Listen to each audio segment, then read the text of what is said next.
Hola, ¿cómo están? Bienvenidos una vez más a este canal.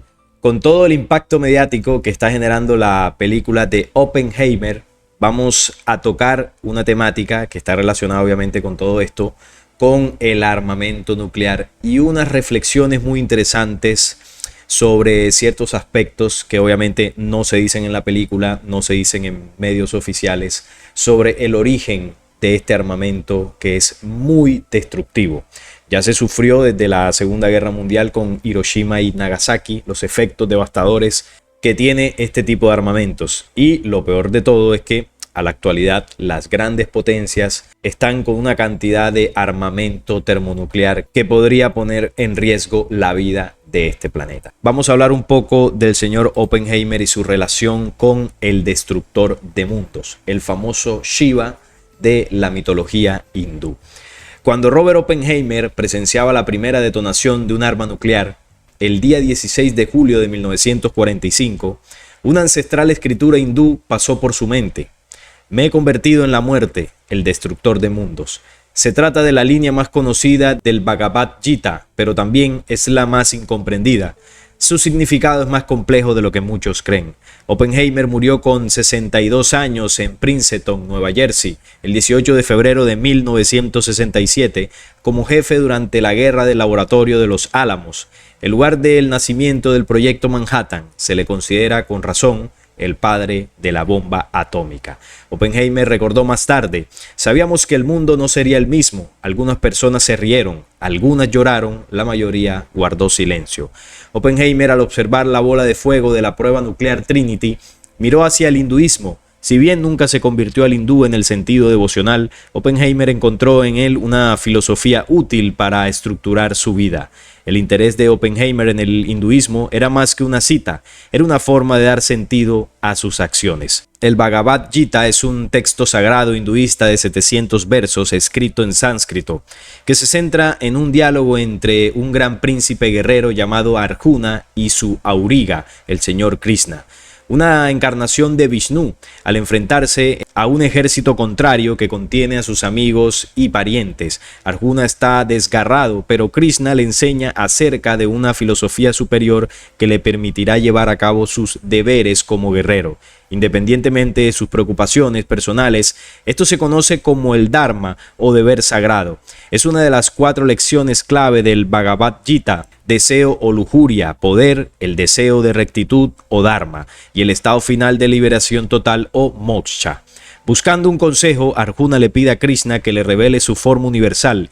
Krishna obedece y en el verso 12 del Gita se manifiesta como un ser sublime y aterrador de muchas bocas y ojos. En este momento, el que entró en la mente de Oppenheimer en julio de 1945. Así fue como tradujo Oppenheimer ese momento en el desierto de Nuevo México. Si el resplandor de 1000 soles estallara de una vez en el cielo, sería como el resplandor del poderoso. En el hinduismo, que tiene un concepto no lineal del tiempo, el gran Dios no solo está involucrado en la creación, sino también en la disolución. En el verso 32, Krishna menciona la línea que Oppenheimer trajo a la atención de todo el mundo.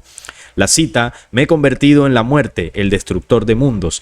Es literalmente el tiempo que destruye el mundo, explica el reverendo Dr. Stephen Thompson, quien tiene un doctorado en gramática sánscrita.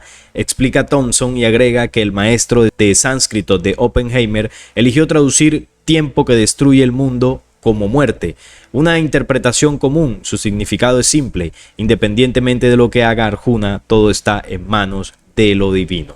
Oppenheimer fue profesor de la Universidad de California en 1942. Fue reclutado por un general para que formara parte del proyecto Manhattan, el cual tenía como objetivo principal crear un arma letal como lo fue la bomba atómica. En ese proyecto, Oppenheimer lideraba a científicos, ingenieros, militares, quienes trabajaban en el Laboratorio Nacional de los Álamos. Las mentes brillantes lograron el objetivo del proyecto Manhattan y los días 6 y 9 de agosto de 1945, el mundo sería testigo del peor escenario para Japón. Las bombas atómicas llamadas Little Boy y Fat Man estallaron en Hiroshima y Nagasaki, dejando a su paso miles de muertes y un panorama tan desalentador como arrasador. Esta es la relación que se hace de Oppenheimer con la tradición hinduista de Shiva. Shiva es conocido como el destructor.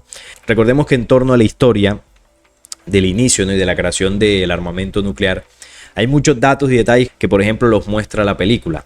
Se sabe que Albert Einstein fue uno de los que inició todo el proceso del proyecto Manhattan con una carta firmada por él enviada al presidente de los Estados Unidos, advirtiéndole que del lado de los enemigos alemanes se estaba gestionando un poderoso armamento y que ya ellos llevaban bastante adelantado. De ahí en adelante los Estados Unidos tomó medidas y convocó a muchos científicos encabezados por el señor Oppenheimer para construir un arma letal y así ganar la carrera a los alemanes y de esa forma pues llevarse a la victoria en la Segunda Guerra Mundial, como así sucedió. Los científicos se pusieron en marcha y con sus cálculos y teorías científicas acerca de la energía nuclear lograron cristalizar una bomba que se basaba en la energía de la explosión de átomos. Una explosión de átomos en cadena que generaría un impacto súper potente nunca antes visto. Una tecnología naciente que se utilizó desafortunadamente para el mal. Bueno, y se sigue utilizando. De ahí en adelante el mundo, después de lo de Hiroshima y Nagasaki, comenzaría una carrera armamentística. Una situación donde varias potencias comenzarían a replicar el arma de los Estados Unidos hasta llegar a la actualidad, donde muchos países, muchas potencias tienen gran armamento nuclear, dispuestos a utilizarlos en un tercer enfrentamiento bélico. Eso es lo que generaron desde la Segunda Guerra Mundial el señor Oppenheimer y la cantidad de científicos que trabajaron en esto. Por cierto, un dato muy curioso. La mayoría de estos científicos que depositaron su conocimiento, su tiempo en crear esta arma letal eran de origen judío. Ahí en la película lo referencia y obviamente así sucedió. Y esto no es casualidad. No es casualidad que todo lo iniciara Albert Einstein. Si bien él no participó directamente en el proyecto Manhattan, sí impulsó y sentó las bases con sus teorías y con la propuesta o la carta que le envió al presidente para que se comenzara a ejecutar. Luego Oppenheimer lo dirigió y los demás científicos, cada uno aportó sus conocimientos para que se creara esta arma destructora. Entonces no es casualidad que todos ellos hayan sido de origen judío. Bueno, muchos dicen, no, es que era la Segunda Guerra Mundial, estaban siendo perseguidos, se refugiaron en Norteamérica. No, pero esto tiene un sentido más profundo y al final lo vamos a entender. Cuando hablamos de Shiva, el dios hindú, tenemos que Shiva es uno de los dioses más importantes del Trimurti, que es la triada de dioses de la mitología hindú. Shiva representa la destrucción del mundo para volver a crear. Participa junto con el dios de la creación y el dios de la conservación en el equilibrio del universo. La mitología de Shiva, él nació de una de las partes del dios Vishnu. Se le considera como el padre del caos, porque es el encargado de destruir todo a su paso para dar pie al inicio de una nueva vida. Este es el dios destructor. Es un dios inesperado, impredecible y peligroso. De la misma manera, los hindúes creen que tienen la capacidad de proteger a los animales, a la naturaleza y a todas las bestias del universo. Además, tiene el poder de ver el fuego, el paso y el presente a través del uso de su tercer ojo. Uno de los más interesantes mitos sobre la figura de este dios es el del océano de leche. Los hindúes cuentan que cuando los dioses batieron este océano blanco para generar la sustancia que les convirtiera en inmortales, lo que lograron fue producir veneno. Para salvar a todos los seres del mundo, Shiva bebió el veneno que hizo que su garganta se tiñera de un color azul. Es por eso que se le conoce como el dios del cuello azul. Gracias a esta hazaña, el mundo fue salvado y por tanto fue considerado como el salvador del mundo. Otro de los mitos que se tejen sobre Shiva tiene que ver con la quema del Kama, que es el deseo erótico, pues se dice que en su tercer ojo logró quemarlo. El Kama tenía aforismos que eran llamados Kama Sutra. Bueno, ahí sabemos ya que el tema del Kama Sutra es de origen hindú. Toda esta ciencia, ¿no?, del arte sexual, como llaman algunos, todas las posiciones proviene de toda esta tradición hindú, con los dioses que contactaron por allá en la India, uno de ellos Shiva. Shiva es básicamente el dios de la destrucción. Él tiene una famosa danza, que es la danza de la destrucción, donde cuando la ejecuta es porque va a destruir el universo, y se dice que tiene también otro símbolo que es un tambor, que es el tambor de la creación. Es decir, él destruye y crea, una especie como del bien y el mal, ¿no?, como se ve por allá en la China con el yin y el yang, pero en este caso es Shiva, el dios de la destrucción. Y ahora vamos a ver un poco más acerca de sus símbolos. Pero usted se estará preguntando, ¿qué relación tiene Oppenheimer, lo que sucedió en la Segunda Guerra Mundial con el armamento nuclear y Shiva? Bueno, resulta que Shiva, siendo el dios de la destrucción, es uno de estos personajes del panteón de dioses hindú que participó en las distintas batallas y guerras que están registradas en el Mahabharata. Resulta que diversos investigadores, al leer y estudiar estos textos, han notado algo extraño, vamos a llamarlo así, ¿no? Y es que en esta guerra se asegura, según lo que relatan los versos del Mahabharata, que desde esa época estos dioses utilizaban unas armas muy potentes que podrían brillar más que 1000 soles. Ahorita vamos a mostrar la cita.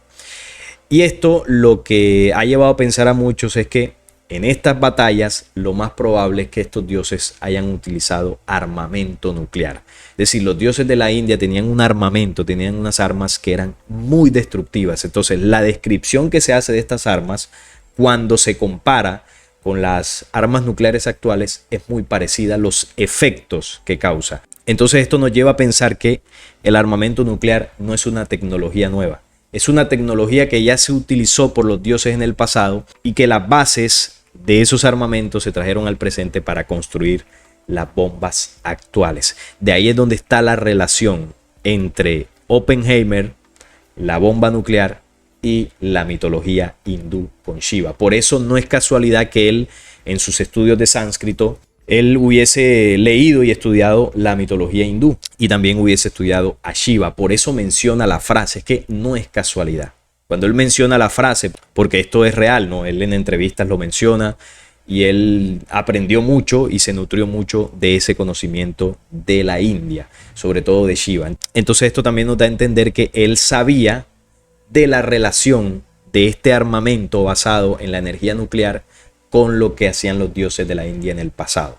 Aunque él era un físico, también dentro del ámbito de la física se mueve mucho el pensamiento filosófico, aunque pareciera no concordar. Hay muchos científicos que se nutren mucho de la filosofía y de algunos conocimientos ancestrales para inspirarse, ¿no?, en las teorías y cálculos que algunas veces hacen. Oppenheimer era uno de ellos y él se inspiraba en cierto modo en la mitología hindú, sobre todo en las enseñanzas que están relacionadas con Shiva, el destructor. Por eso lanzó su famosa frase. Cuando vamos al Mahabharata y al Ramayana, se sabe que se tratan de uno de los poemas o el mayor poema de la India. Consta de 100.000 versos divididos en 18 partes o libros que equivalen a 8 veces la Ilíada o la Odisea juntas. Es larguísimo el Mahabharata. Este extenso poema es más que una simple narración de unos hechos. Es un vasto acopio de leyendas, historias, mitos, discursos didácticos escritos en un bello lenguaje que han nutrido toda la mitología hindú y han creado una de las mayores religiones del mundo, el hinduismo. Esta es la base del hinduismo, el Mahabharata y el Ramayana. Estos textos relatan una auténtica devastación con lo que parece ser una gran bomba atómica. El historiador Kesari Mohan Ganguly sostiene que los textos sagrados antes mencionados están repletos de estas descripciones de un gran holocausto nuclear de proporciones increíblemente superiores a Hiroshima y Nagasaki. Antes de conocerse los efectos de la bomba atómica, las referencias del Mahabharata y Ramayana carecían de sentido, ahora no. Y aquí las continuas referencias al holocausto nuclear en los poemas hindúes. Es decir, solo cuando ya se ve el efecto del arma nuclear es donde cobra sentido lo que antiguamente ya venía diciendo el Mahabharata con la descripción que hace del holocausto. Vamos a ver lo que dice. Era un proyectil cargado con toda la fuerza del universo. Entonces la bomba atómica, la base de su poder es el átomo. Entonces miren cómo está descrito. Un proyectil, una bomba, cargado con toda la fuerza del universo. Una columna incandescente de humo y llamas, brillante como 10.000 soles, se elevó en todo su esplendor cuando sale el famoso árbol de fuego que deja el estallido. Era un arma desconocida, un relámpago de hierro, un gigantesco mensajero de muerte que redujo a cenizas a toda la raza de los Vrishnis y los Andakas. Los cadáveres quedaron tan quemados que no se podían reconocer. El mismo efecto que genera el arma nuclear. Se les cayeron el pelo y las uñas. Los cacharros se rompieron sin motivo y los pájaros se volvieron blancos. Al cabo de pocas horas todos los alimentos estaban infectados, es la radiación. Para escapar de este fuego, los soldados se arrojaban a los ríos para lavarse ellos y su equipo. Más adelante dice: vientos de malos auspicios llegaron a soplar, el sol parecía darse la vuelta, el universo, abrasado de calor, parecía tener fiebre. Elefantes y otras criaturas de la tierra, abrazados por la energía del arma, huyeron corriendo. Las mismas aguas, al calentarse, las criaturas que vivían en ese elemento empezaron a arder. Y continúa con: hostiles guerreros caían como árboles quemados en un fuego furioso. Enormes elefantes quemados por esa arma caían por tierra, lanzando terribles gritos. Otros, abrazados por el fuego, corrían de acá para allá, mientras en medio de un incendio de bosque, los corceles y los carros también, quemados por la energía de esa arma, parecían como copas de árboles quemados en un incendio del bosque. En esta descripción que hace el Mahabharata, vemos cómo al detalle menciona el estallido y los efectos que genera una bomba nuclear. Parece que estuviesen describiendo lo que sucedió en Hiroshima y Nagasaki.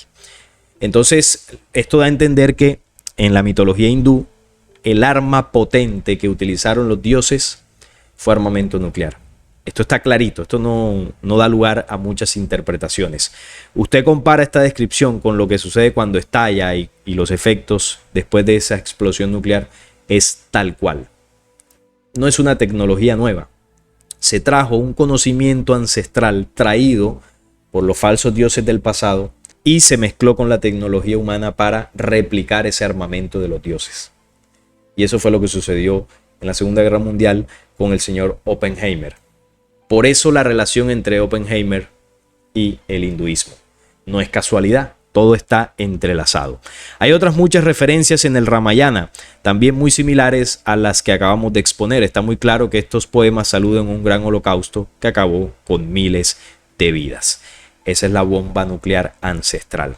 Ahora, hay otro dato interesante que está relacionado con todo esto, con Shiva, con la ciencia, la física, los científicos y el tema de armamentos muy potentes. Y es la famosa danza cósmica del CERN. Muchos de ustedes saben que es el CERN, que es el famoso colisionador de hadrones que está por allá en Europa, que es una estructura gigantesca en forma de círculo, que lo que hacen es colisionar átomos, colisionar partículas, y ahí los científicos miden los efectos de estas colisiones para, bueno, de alguna forma reproducir sus teorías ya a la práctica y poder solucionar ciertas problemáticas de misterios del universo, ¿no? Esto es lo que de manera oficial se dice que hacen allí.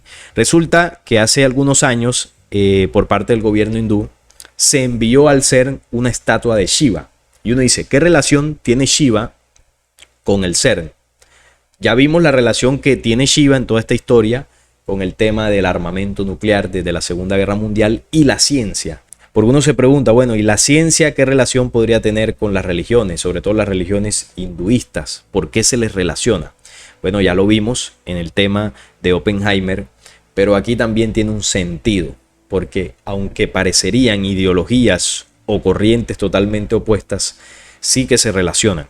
¿Qué figura podría crear más controversia que la de un dios en el mayor laboratorio de física del mundo, ¿no? Parecería contraria a esta relación. Entre los edificios 39 y 40 del CERN se encuentra la estatua de Shiva, dios del hinduismo. En 2004 la India regaló al CERN esta estatua de bronce en conmemoración de su larga colaboración que comenzó en la década de los 60 y que continúa hasta nuestros días. De hecho, recientemente la India se ha convertido en un miembro asociado del CERN. De entre las diferentes representaciones que el hinduismo posee del dios Shiva, la expuesta en el CERN es probablemente una de las más particulares y conocidas en Occidente.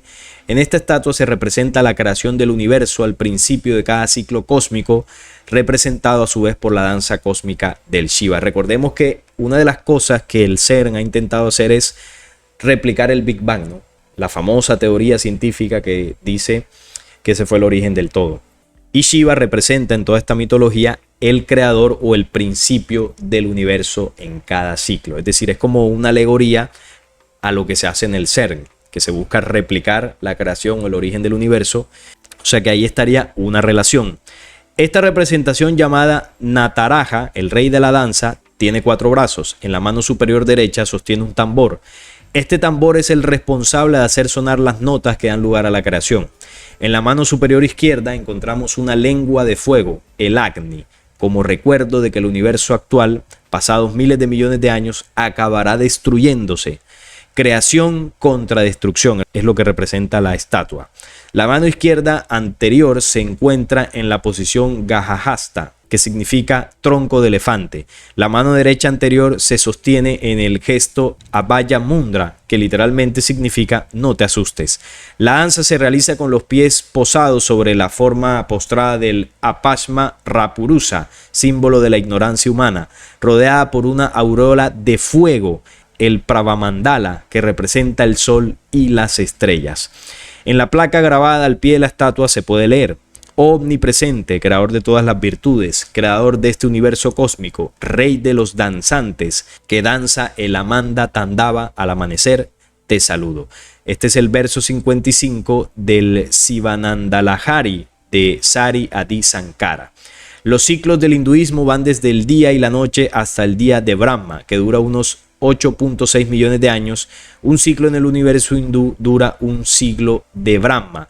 Pasado este tiempo, el universo se disuelve para volver a aparecer pasado otro siglo de Brahma y así eternamente. Resulta curioso ver que la cosmogonía del hinduismo guarda cierta similitud con algunas de las teorías cosmológicas actuales que también proponen un universo cíclico. Esta es la razón principal por la que esta estatua se encuentra en el CERN. La coincidencia llevó al propio Carl Sagan a destacar esta misma figura de Shiva en el episodio 10, Al filo de la eternidad, del documental Cosmos. No obstante, dicha coincidencia no dota de validez automática el modelo mitológico. Bien, este fue un regalo que generó controversia, ¿no? Por la aparente no relación que tendría la física, la ciencia, con tradiciones religiosas del hinduismo, pero tiene más relación de lo que uno pensaría. Vemos aquí que este dios está haciendo su danza y está rodeado por un aro de fuego. Y vemos que esta sería la danza que generaría la destrucción y a su vez también la creación del universo. Cuando buscamos las imágenes, aquí vemos, bueno, la estatua a las afueras del CERN. Además que el CERN, si usted lo ve en el logotipo, tiene un dato curioso, ¿no? Aquí se puede ver el 666. Este aro, este que estoy señalando con el cursor, es el primer 6. Luego vemos un segundo 6 que aquí sale por acá arriba, este que está acá. Y por último el tercer 6, que es este que está aquí. Vemos 3 círculos. Vemos que aquí en medio de estos círculos y en medio de una figura abstracta se camuflan el número de la bestia, ¿no? La bestia, el CERN, que también es una máquina gigantesca de casi 30 kilómetros de diámetro, si no estoy mal, donde ahí se aceleran partículas a unas velocidades cercanas a la luz para hacerlas colisionar y explorar ciertos misterios. Una de las cosas que se trabaja de forma oculta en el CERN es el estudio de poder abrir portales dimensionales, es recrear agujeros de gusano y este tipo de portales que les permita hacia el futuro a la ciencia y a todo el conocimiento del espacio poder viajar a otros mundos, ¿no? A otras galaxias, a otros sistemas solares. Pero una de las cosas que realmente se busca con estos portales es establecer la tecnología que se va a necesitar para el tercer templo de Salomón. Recordemos, aquí hemos dicho muchas veces que el tercer templo de Salomón buscará abrir un portal como lo hizo desde el primer templo por allá antes de Cristo. Este portal busca traer desde otros lugares del universo como Sirio, Orión, entes que están encapsulados en mundos. Allá fueron encapsulados, encerrados para que no siguieran destruyendo el universo. Solo pueden venir a esta dimensión a través de estos portales que se han ido trabajando desde hace mucho tiempo por la ciencia terrestre. Una ciencia terrestre que ha sido influenciada por el conocimiento que trajeron estos dioses, como Shiva, por ejemplo. Ellos trajeron toda esta tecnología y la han ido entregando dosificadamente a la humanidad. Es decir, cuando ellos vieron que la humanidad estaba preparada para lanzar un bombazo nuclear, entregaron la información. Esto no se lo inventó Oppenheimer, no se lo inventó Einstein. Todo ese conocimiento que estos físicos teóricos pusieron a la práctica, lo llevaron a la práctica para crear este armamento, eso no es invención de ellos. Eso es una información, un conocimiento que estos personajes en contacto con las potencias como Estados Unidos les suministraron. Entonces, claro, los científicos tenían sus teorías, sus estudios, y de repente algunos científicos aparecieron, sobre todo de origen judío, y completaron el rompecabezas teórico para poder llevar a cabo la bomba. Bueno, miremos aquí está una imagen que hace referencia a lo que yo decía del 666 y la relación de Shiva, ¿no?, con el CERN. Vemos también que el aparato, voy a colocarlo acá, y aquí encaja perfectamente el círculo de fuego de Shiva con toda la estructura del CERN, donde se hacen todos los estudios científicos. Entonces decía que no es casualidad que la mayoría de científicos que llevaron a cabo esto hayan sido de origen judío. ¿Por qué? Recordemos que este es el pueblo elegido de un falso Dios. Y este falso Dios traerá al mundo o enviará al mundo a su Mesías, para que a través de su Mesías, que la humanidad creerá que es el verdadero, que es el Salvador del mundo, se gestará una única religión donde todos los pueblos de la tierra adorarán a ese único Dios, a ese único falso Dios.